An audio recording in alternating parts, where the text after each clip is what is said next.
The Adventure of the Speckled Band by Arthur Conan Doyle. On glancing over my notes of the 70-odd cases in which I have, during the last 8 years, studied the methods of my friend Sherlock Holmes, I find many tragic, some comic, a large number merely strange, but none commonplace, for, working as he did rather for the love of his art than for the acquirement of wealth, he refused to associate himself with any investigation which did not tend towards the unusual, and even the fantastic. Of all these varied cases, however, I cannot recall any which presented more singular features than that which was associated with the well-known Surrey family of the Roylotts of Stoke Moran. The events in question occurred in the early days of my association with Holmes, when we were sharing rooms as bachelors in Baker Street. It is possible that I might have placed them upon record before, but a promise of secrecy was made at the time, from which I have only been freed during the last month by the untimely death of the lady to whom the pledge was given. It is perhaps as well that the facts should now come to light, for I have reasons to know that there are widespread rumours as to the death of Dr. Grimesby Roylott, which tend to make the matter even more terrible than the truth. It was early in April, in the year 83, that I woke one morning to find Sherlock Holmes standing, fully dressed, by the side of my bed. He was a late riser, as a rule, and as the clock on the mantelpiece showed me that it was only 7:15, I blinked up at him in some surprise, and perhaps just a little resentment, for I was myself regular in my habits. "Very sorry to knock you up, Watson," he said, "but it's the common lot this morning. Mrs. Hudson has been knocked up. She retorted upon me, and so I on you." "What is it, then? A fire?" "No, a client. It seems that a young lady has arrived in a considerable state of excitement, who insists upon seeing me. She is waiting now in the sitting-room. Now, when young ladies wander around the metropolis at this hour of the morning and knock sleepy people up out of their beds, I presume that it is something very pressing which they have to communicate. Should it prove to be an interesting case, you would, I am sure, wish to follow it from the outset. I thought, at any rate, that I should call you and give you the chance."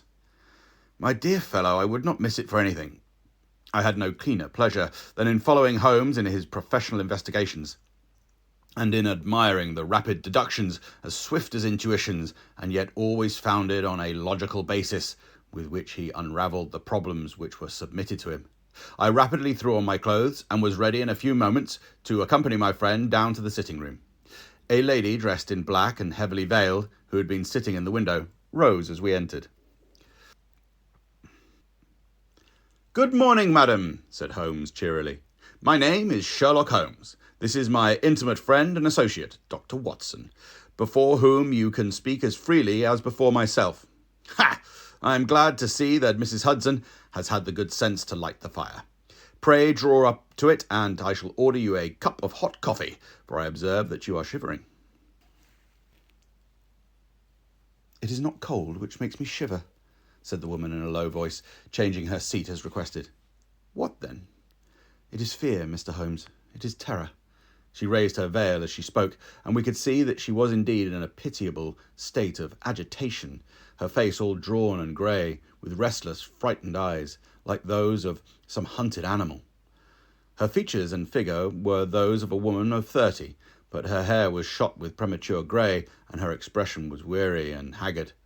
Sherlock Holmes ran her over with one of his quick, all-comprehensive glances. "You must not fear," said he soothingly, bending forward and patting her forearm. "We shall soon set matters right, I have no doubt. You have come in by train this morning, I see." "You know me, then?"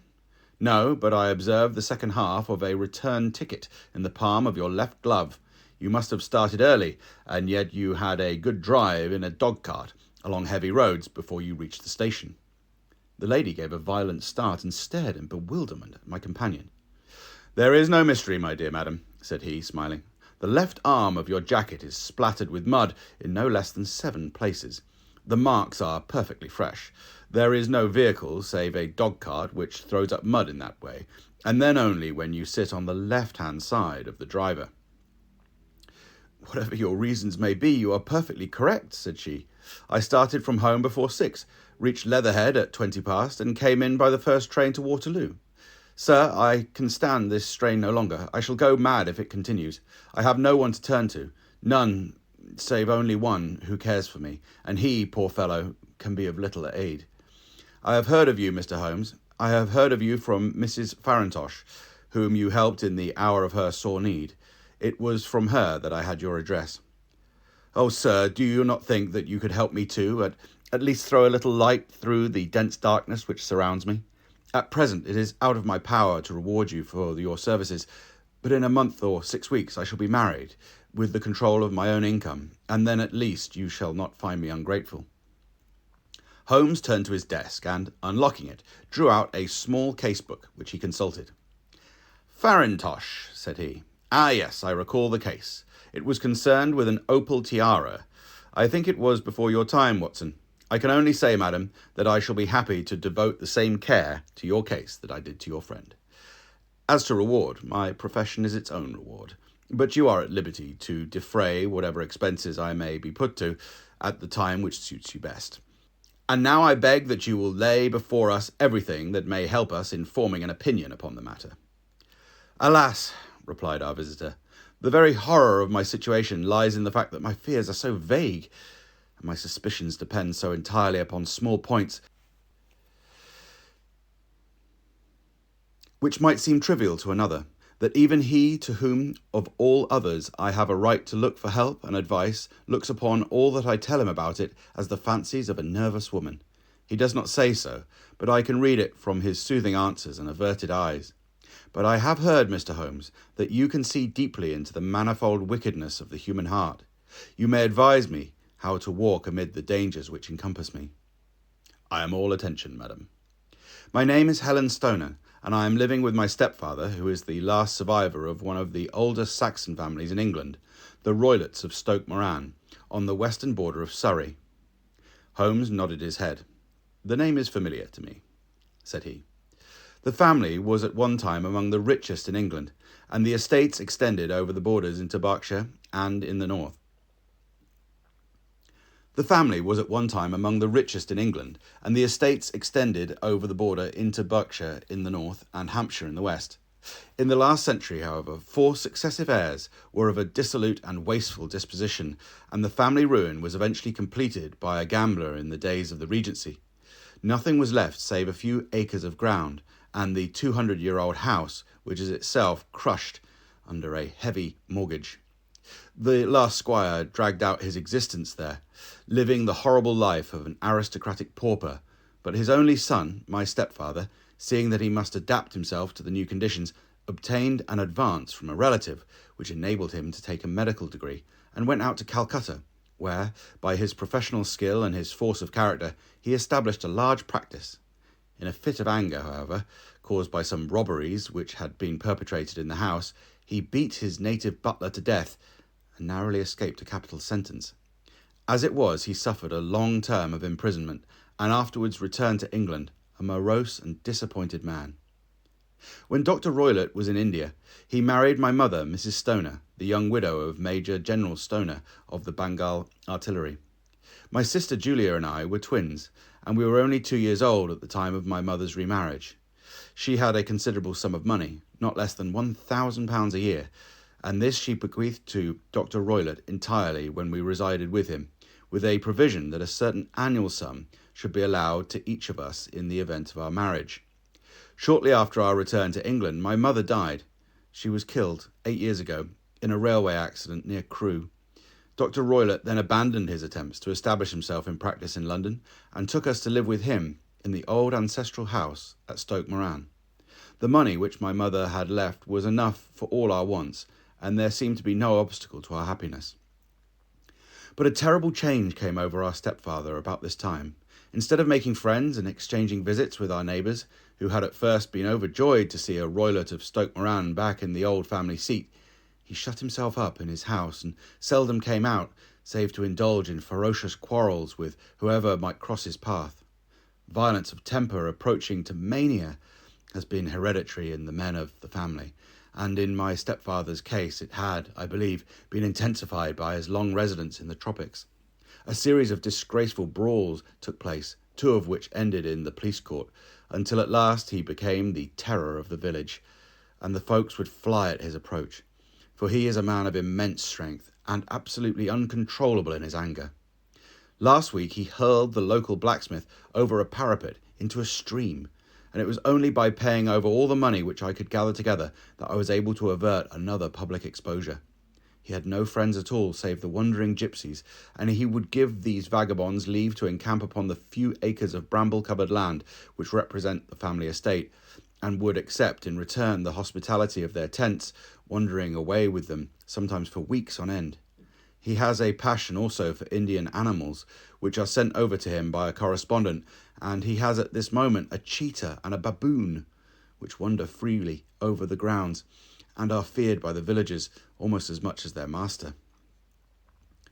You can imagine from what I say that my poor sister Julia and I had no great pleasure in our lives. No servant would stay with us, and for a long time we did all of the work of the house. She was but 30 at the time of her death, and yet her hair had already begun to whiten, even as mine has. Your sister is dead, then? She died just 2 years ago, and it is of her death that I wish to speak to you. You can understand that, living the life which I have described, we were little likely to see anyone of our own age and position. We had, however, an aunt, my mother's maiden sister, Miss Honoria Westphale, who lives near Harrow, and we were occasionally allowed to pay short visits at this lady's house. Julia went there at Christmas 2 years ago and met there a half-pay major of Marines, to whom she became engaged. My stepfather learned of the engagement when my sister returned and offered no objection to the marriage, but within a fortnight of the day which had been fixed for the wedding, the terrible event occurred, which has deprived me of my only companion. Sherlock Holmes had been leaning back in his chair with his eyes closed and his head sunk in a cushion, but he half opened his lids now and glanced across at his visitor. "Pray be precise as to the details," said he. "It is easy for me to be so, for every event of that dreadful time is seared into my memory. The manor house is, as I have already said, very old, and only one wing is now inhabited. The bedrooms in this wing are on the ground floor, the sitting rooms being in the central block of the buildings. Of these bedrooms, the first is Dr. Roylott's, the second is my sister's, and the third my own. There is no communication between them, but they all open out onto the same corridor. Do I make myself plain?" "Perfectly so." "The windows of the 3 rooms open out upon the lawn. That fatal night, Dr. Roylott had gone to his room early, though we knew that he had not retired to rest, for my sister was troubled by the smell of the strong Indian cigars which it was his custom to smoke. She left her room, therefore, and came into mine, where we sat for some time chatting about her approaching wedding. At 11 o'clock she rose to leave me, but she paused at the door and looked back. 'Tell me, Helen,' she said, 'have you heard of anyone whistle in the dead of night?' 'Never,' said I. 'I suppose that you could not possibly whistle yourself in your sleep?' 'Certainly not. But why?' 'Because during the last few nights I have always, about 3 in the morning, heard a low, clear whistle. I am a light sleeper, and it has awakened me. I cannot tell where it came from, perhaps from the next room, perhaps from the lawn. I thought that I would just ask you whether you had heard it.' 'No, I have not. It must be these wretched gypsies in the plantation.' 'Very likely. And yet, if it were on your lawn, I wonder that you did not hear it also.' 'Ah, but I sleep more heavily than you.' 'Well, it's of no great consequence. At any rate,' she smiled back at me, closed my door, and a few moments later I heard her key turn in the lock." "Indeed," said Holmes.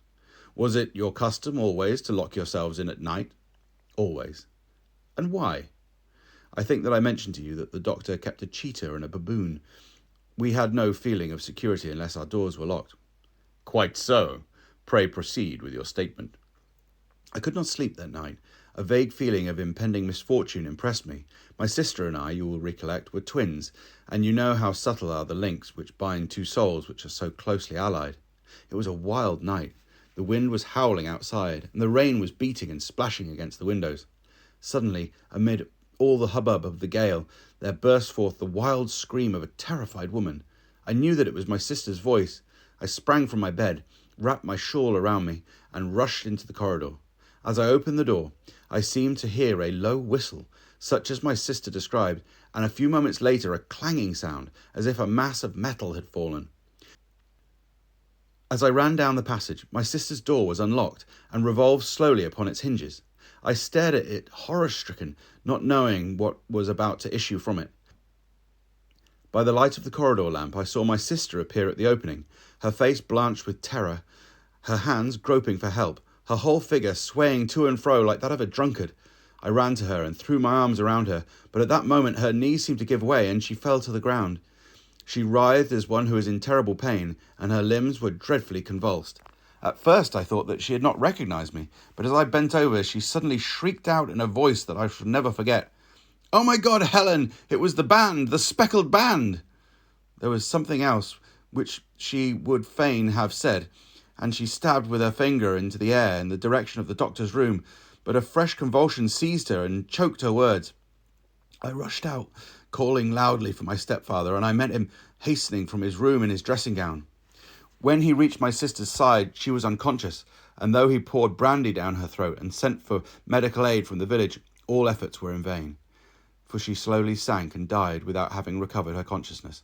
Such was the dreadful end of my beloved sister.